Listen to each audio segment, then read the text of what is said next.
आप किस तरह से देखती हैं पीएम नरेंद्र मोदी के इस ऐतिहासिक दौरे को? कई बड़े जो मुकाम हैं वो इस दौरे में हासिल होने वाले हैं। मुझे लगता है कि इस रिश्ते को सूक्ष्म दृष्टि से नहीं देखना चाहिए। 3-4 बातें मैं आपके सम्मुख रखना चाहूंगी। बहुत लोगों का ये मानना है कि एक सिक्योरिटी बेस्ड या डिफेंस बेस्ड डायलॉग है और इसकी कई ऐसी परतें हैं जिनके ऊपर चर्चा करना जरूरी है। पहला, 4 मिलियन हिंदुस्तानी आज अमेरिका में सबसे बड़ा डायस्पोरा बन चुके हैं, जो सामाजिक, राजनीतिक और आर्थिक विषयों पर अपनी एक अहम भूमिका निभाते हैं। आज हमारे देश से जो विदेश पढ़ने जाने वाले छात्र हैं, उनमें से 20% से ज्यादा अमेरिका में पढ़ते हैं।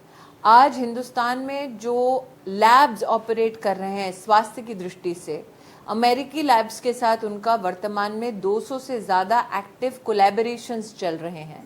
अमेरिका में 14 स्थल ऐसे हैं जहां पर हिंदुस्तानी फार्मास्यूटिकल्स कंपनीज मैन्युफैक्चरिंग कर रही हैं। अगर आप साल 2021 के आसपास का आंकड़ा उठा लें तो अमेरिका से निवेश हिंदुस्तान में एफडीआई की दृष्टि से $80 बिलियन से ज्यादा आया। लेकिन हिंदुस्तानी कंपनीज के लिए विश्व में टॉप 5 जो इन्वेस्टमेंट की डेस्टिनेशंस हैं, उनमें से एक अमेरिका है। तो एक तरफ अमेरिका से $80 बिलियन का एफडीआई का निवेश आ रहा है, दूसरी ओर हिंदुस्तानियों ने सीआईए की एक रिपोर्ट के अंतर्गत $40 बिलियन का निवेश अमेरिकी कंपनीज में किया है। अमेरिका में 4 लाख नौकरियों का सृजन किया है।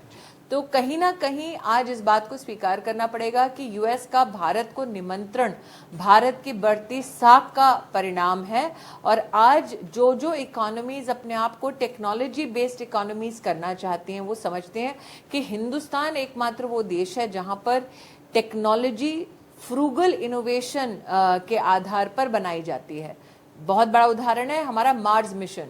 अगर हमारे मार्स मिशन की आप लागत देखें और अमेरिकी मार्स मिशन की लागत देखें तो हमने 4 गुना कम में अपने मार्स मिशन को सक्सेसफुली किया। तो चाहे वो टेलीकम्युनिकेशन हो, चाहे वो स्पेस टेक्नोलॉजी हो, चाहे वो फार्मास्यूटिकल हो, चाहे वो एकेडमिक्स हो, मतलब कि उच्च शिक्षा हो, हर जगह पर हिंदुस्तान और अमेरिका के रिश्ते और भी बुलंद हुए हैं और भी सुदृढ़ हुए हैं। और ये प्रधानमंत्री जी की जो टूर है वो उसी का एक अहम हिस्सा है, इस रिश्ते को एक नया रुख, एक नए पड़ाव तक पहुंचाने का।